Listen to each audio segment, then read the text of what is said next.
sa mbokkum jullit danga koy xool bëti yërmande, bëti mbokkoo,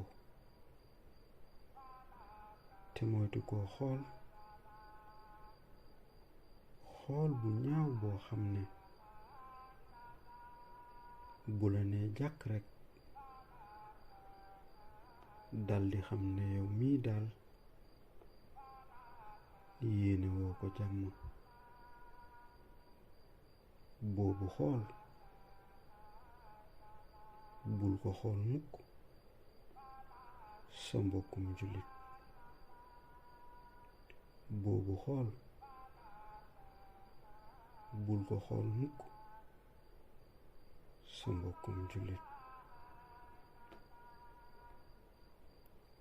ñoo ngi ko toxalee nag ci téere buñ naan Maxaalixul Niraan. Sëriñ Tuuba wax ko fa. jërëjëfe Sëriñ Tuuba maam Cheikh Ibra